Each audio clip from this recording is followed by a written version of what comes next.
করে মসজিদে গিয়ে তাহাজ্জুদের নামাজের জন্য দাঁড়িয়ে গেছে। বান্দা ডান্ডা করে দিয়ে ওযু করে তাহাজ্জুদ নামাজ পড়ে মসজিদে গিয়ে কাঁদতে বসে তাসবিহ তাহলিল করে ঠিক কিনা? বান্দা ওযু করে সুন্দর করে কোরআন কারীম তেলাওয়াত করে ইয়াসিন ওয়াল কুরআনিল হাকীম। বান্দা কত সুন্দর করে কোরআন কারীম তেলাওয়াত করেছেন। বান্দা তোমার দ্বারা মানুষ কষ্ট পায় নাই। আজকে যদি আমার বান্দার রূহটাকে বের করার সময় যদি কষ্ট পায়, তাহলে বড় কষ্ট আমি আল্লাহ পাকরে মানা করব। খবরদার খবরদার, রূহটাকে সম্মানের সাথে আমার আরশে আজিমে নিয়ে আসবে, বলেন সুবহানাল্লাহ। মালাকুল মউত চলে আসে বান্দার কাছে, আসার পরে জান্নাত থেকে একটা চাদর রুমাল নিয়ে আসে, সুগন্ধময় কি সুগন্ধময় রুমাল নিয়ে বান্দার কাছে হাজির। বান্দার নাক বরাবর ধরে বান্দার ডাকবে, বান্দারে সুন্দর করে একটা নিঃশ্বাস নিই। এই নিঃশ্বাস নিয়ে রুমালের মধ্যে এত সুন্দর ঘেরান, পৃথিবীর কোনদিন ঘেরানের সাথে মিলবে না, বলেন ঠিক কিনা? বান্দা নিঃশ্বাস ফেলবেন, আল্লাহ পাক মালাকুল মউত আল্লাহই বলেন, হে প্রশান্ত আত্মা, ইরজিই ইলা রাব্বিকা রাদিয়াতান মারদিয়া। আল্লাহ পাক রব্বুল আলামিন তোমার প্রতি খুশি, তুমি দুনিয়ার মধ্যে সুন্দর করে জীবন যাপন করছো রে বান্দা। আল্লাহ তোমার প্রতি খুশি, আল্লাহ তোমার জন্য জান্নাতের মধ্যে অট্টালিকা তৈরি করে রেখেছেন। আল্লাহ পাক রব্বুল আলামিন কত সুন্দর করে জান্নাতটাকে সাজাইছেন। তাকায় দেখো, আপনার ফেরেশতা তোমাকে স্বাগত জানানোর জন্য তারা তাকায় রয়েছে। এই জায়গার মধ্যে যদি এমপি আসে, মন্ত্রী আসে, ঠিক আছে, যদি মন্ত্রী আসে তার জন্য কত সুন্দর করে গেট করে স্বাগত জানানোর জন্য ফুলের দোয়ারে বসে থাকে। আল্লাহ পাক রব্বুল আলামিন ওইরূপভাবে বান্দা যখন আল্লাহর কাছে রওনা দিবে, আল্লাহ পাক রব্বুল আলামিন আসমানের ফেরেশতাদেরকে জানায় দেয়, আজকে আমার বান্দা যার প্রতি আমি খুশি, সে আমার দরবারে আসবে, আমার আরশে আজিমে আসবে। তার জন্য তোমরা সুন্দর করে জান্নাত সুন্দর করে সাজায় রাখো, বলেন সুবহানাল্লাহ। এইরকম ভাবে সম্বর্ধনা জানায় বলা হয়েছে।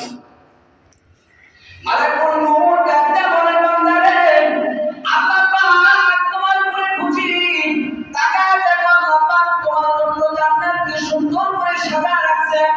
জান্নাতের মধ্যে কত তোমার জন্য অপেক্ষা করতেছি। জান্নাতের মধ্যে অট্টালিকা তোমার নাম লেখা হয়েছে, অমুক বান্দার জন্য আল্লাহ পাক এই অট্টালিকা বরাদ্দ করেছে। তাকায় দেখো সমিষ্টি পানির নহর, ঠিক না?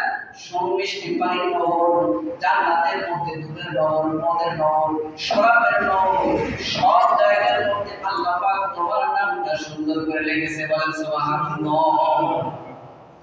এইরকম ভাবে ডাকতে থাকেন। মুহাদ্দিসিনে কেরাম বলছে, হাসান ইবনে মুবারক এই ব্যক্তি যখন মারা যায়, যাওয়ার পরে তার সন্তান 3 দিন পরে স্বপ্নের মধ্যে দেখে তার বাবার সাথে সাক্ষাৎ হয়ে যায়। বাবাকে জিজ্ঞাসা করে, ও আমার বুজুর্গ বাবা, আপনি যখন মারা যান, মারা যাওয়ার সময় দেখলাম আপনার চেহারা সুন্দর এবং আপনি একটা মুস্কি হাসি দিয়েছেন, কারণ কি? মুস্কি হাসি দেওয়ার কারণ কি বাবা? ঠিক না? মুস্কি হাসি দেওয়ার কারণ দুনিয়ার মধ্যে দেখবেন যখন মানুষ মারা যায়, মালাকুল মউত যখন তাকে স্বাগতম জানায়, বান্দা আল্লাহ তোমার প্রতি খুশি, তুমি খুশি হয়ে যাও। জান্নাত দেখে, দেখার পরে বান্দা যখন মানে সুন্দর করে একটা নিঃশ্বাস নেয়, নেওয়ার পরে জান্নাত দেখার সঙ্গে সঙ্গে বান্দা মুস্কি হাসি দিয়ে দুনিয়া থেকে চলে যায়। হ্যাঁ, মুস্কি হাসিতে দুনিয়া থেকে চলে। ওইরূপভাবে হাসান ইবনে মুবারককে তার সন্তান জিজ্ঞাসা করছে, কারণ কি? হাসান ইবনে মুবারক ফকিহ মুহাদ্দিস ছিল।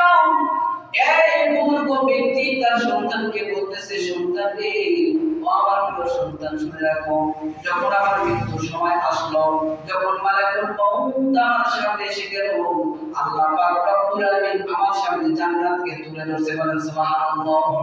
আমি জান্নাতের দিকে তাকাইলাম, তাকানোর পর থেকে প্রত্যেকটা জায়গার মধ্যে আমার নাম লেখা, অট্টালিকার মধ্যে আমার নাম উল্লেখ করে লেখা আছে, দুধের নহরের মধ্যে আমার নাম আল্লাহ পাক রব্বুল আলামিন কারীম সুন্দর করে উল্লেখ করে রেখে দিয়েছে মধুর নগরের মধ্যে এবং মালাকুল মউত আমাকে স্বাগতম জানাইতেছে আসো আসো আসো তোমার জন্য সবাই তাকায় রয়েছে সবাই আনন্দ তুমি আসবা আসমানের মধ্যে আনন্দ ঢেউ খেলতেছে বলেন সুবহানাল্লাহ তাহলে সন্তান তুমি বলো যদি আমি জান্নাতকে দেখি জান্নাতের নিয়ামত যদি আমার সামনে উপস্থিত করা হয় তাহলে আমি হাসবো না কাঁদবো ঠিক না আমি তো অবশ্যই হাসবো এই দুনিয়াতে আর আমার টাকার দরকার নাই আল্লাহ পাকের পেয়ারা বান্দা হয়ে দুনিয়া থেকে চলে গেছি আল্লাহ পাক রব্বুল আলামিন আমার পরবর্তীকৃত জান্নাত আমার জন্য দান করেছে বলেন সুবহানাল্লাহ আমরা চাই না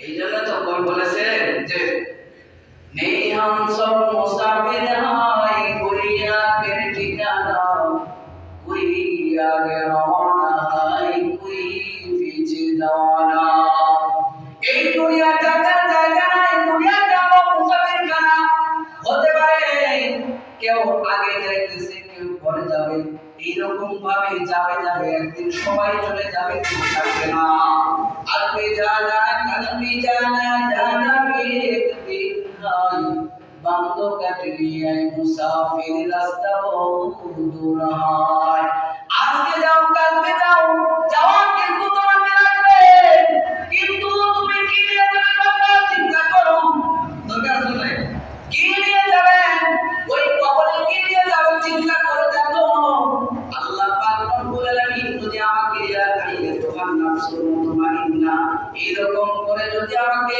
ডাক দেয় তাহলে মনে করবেন পৃথিবীর মধ্যে আমি হলাম শ্রেষ্ঠ মাখলুকাত বলেন সুবহানাল্লাহ আর যদি আল্লাহ পাক আমাকে ডাক না দেয়